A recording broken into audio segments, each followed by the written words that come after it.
네, 오늘 장을 돌아보고 내일 장의 성공 주파수를 올리는 시간 글로벌 증시 투나잇 진행의 장유진입니다. 어제는 하루 종일 맘 졸인 분들 참 많으셨을 텐데요. 그래도 오늘은 숨을 좀 돌릴 수 있는 하루였습니다.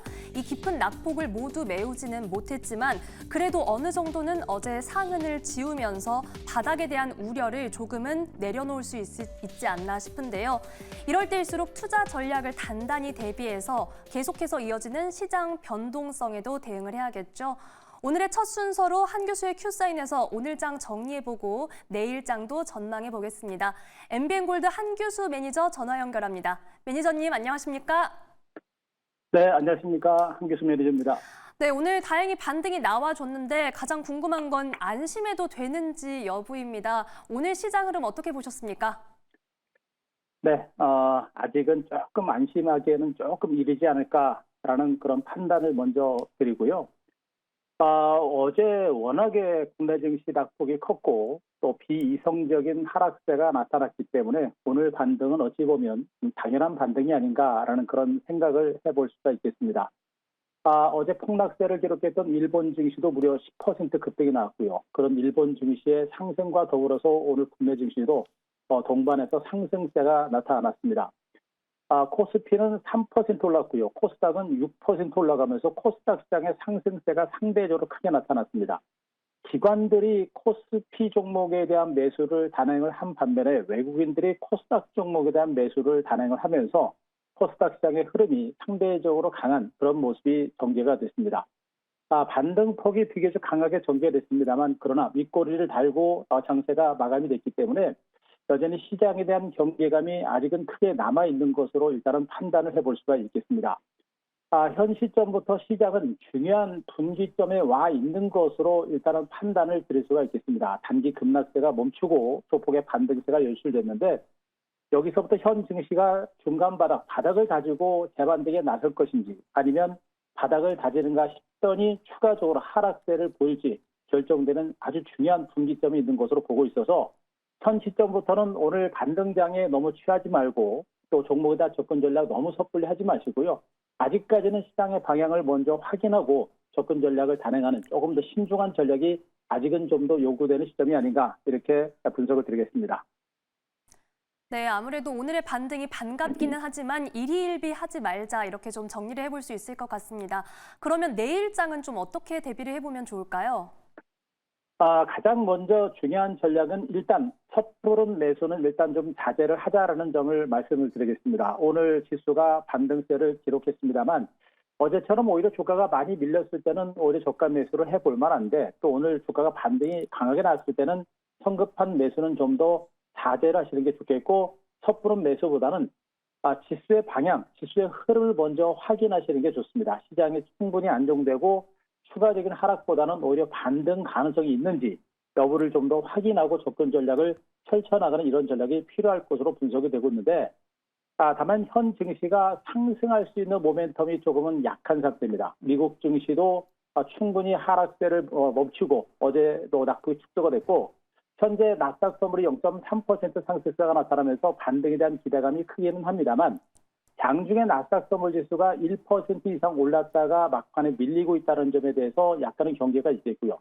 특히나 오늘 국내 증시에서 수급상 외국인 투자가들이 어제는 선물 시장에서 대량 매수가 들어왔습니다만 오늘은 반대로 아침 초작에 14,000계약 정도까지 매수세가 들어왔다가 막판에 2,400계약까지 매도가 나간 부분들을 보게 되면 외국인 투자가들은 오늘 오히려 지수 반등을 통해서 물량을 털어내고 있는 이런 상황이 전개가 되고 있는 것으로 보시면 되겠습니다.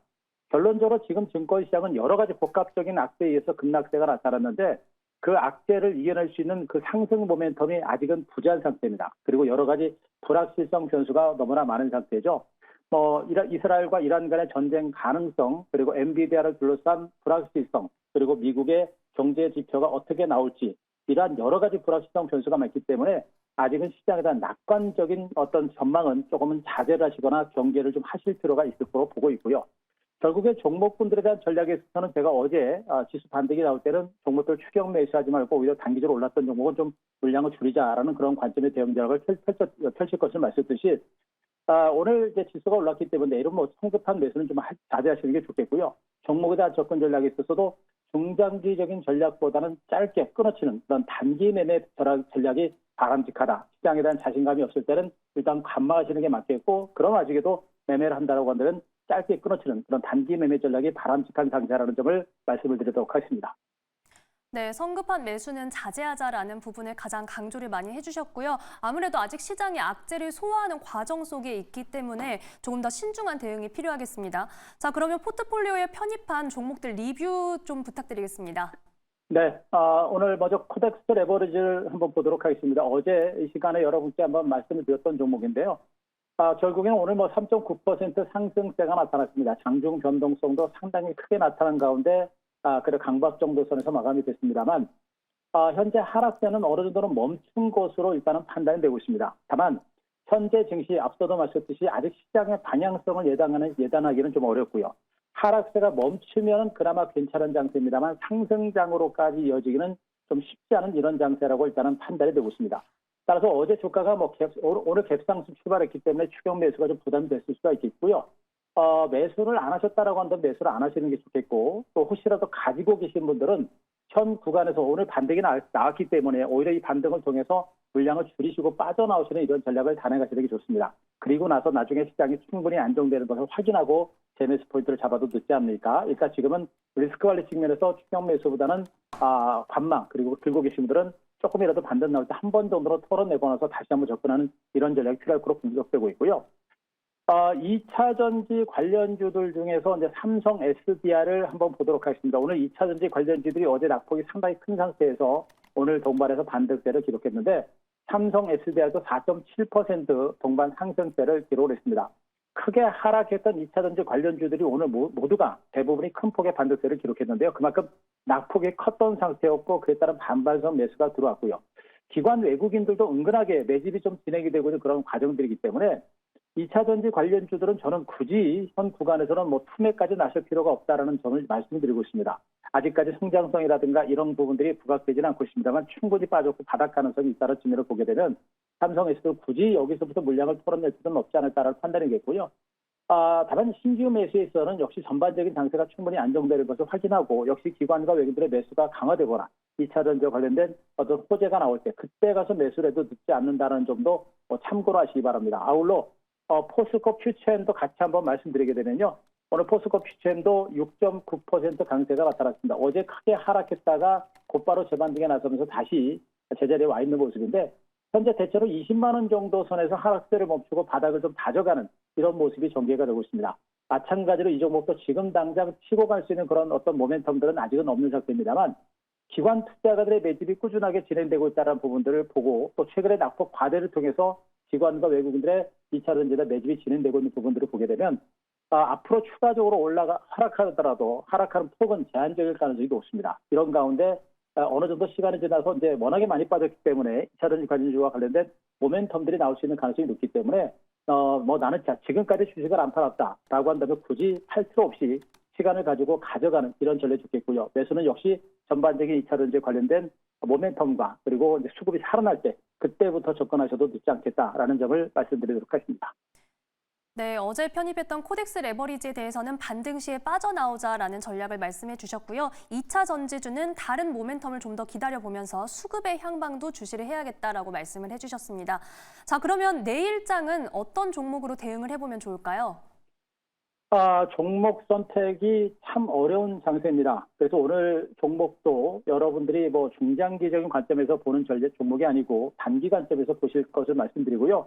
종목은 또다시 한번 SK 하이닉스를 가지고 왔습니다. SK 하이닉스를 말씀을 드리고 나서 주가 오늘 4.8% 급반등이 나오면서 이제 어느 정도 바닥을 좀 다져가는 이런 모습이 나오고 있는데요.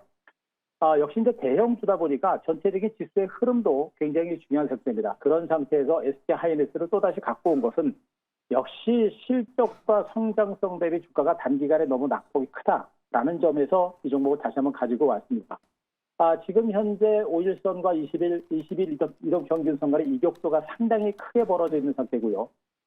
거래량이 크게 증가하고 있기 때문에 바닥에 대한 공감대는 분명히 만들어지고 있는 것으로 판단이 되고 있습니다. 여기에다가 엔비디아를 둘러싼 불확실성이 있습니다만 여전히 빅테크 기업들의 HBM 그리고 이제 인공지능 칩에 대한 수요가 여전히 크다라는 부분들을 보게 되면 반도체 업황이라든가 인공지능 시장 자체가 쉽게 꺾일 가능성이 높지는 않은 것으로 일단은 판단이 되고 있습니다. 이런 부분을 봤을 때 아직까지 이 하이닉스는 현 구간부터 투매까지 나설 만한 시점은 좀 지나지 않나, 그리고 바닥 가능성이 높지 않을까라는 판단이겠고요. 수급적인 측면에서도 공격적인 기관과 외국인들의 공격적인 매도는 그렇게 강하지는 않은 상태입니다. 때문에 이런 종목들은 조만간에 지수 하락세가 좀 멈추면 기관과 외국인들의 매수가 들어올 수 있는 가능성이 높기 때문에 우리가 짧은 관점이라도 한번 보실 만한 종목으로 보시면 되겠습니다. 다만 이 종목에 대한 매수 가격에 대해서는요, 오늘 주가가 16만 3천 원 선에서 마감이 됐습니다만 전전일 장중 저점 15만 6천 원 정도까지, 직전 저점까지 주가가 떨어지는 그런 흐름이 나올 때는 그때는 한번 들어가셔도 됩니다. 근데 그 정도까지 떨어지지 않으면 매수는 좀 유보하시는 게 좋겠고, 대체로 15만 5천 원 정도, 6천 원 정도까지 떨어지게 되면 거기서 한번 들어가시는 게 좋겠고요. 그리고 나서 반등 나올 때 목표가 7만 5천 원 정도까지 단기적인 급반등 나올 때 매도하는 전략이 좋겠고, 손절가 14만 5천 원 배제를 드리도록 하겠습니다. 네, SK 하이닉스 다시 한번 살펴보자라고 말씀을 해주셨습니다. 직전 저점을 깨지 않는 선에서 관심을 가져보자라고 말씀해 주셨는데요. 내일부터 추이 지켜보도록 하겠습니다. 도움 말씀에 MBN골드 한규수 매니저였습니다. 고맙습니다.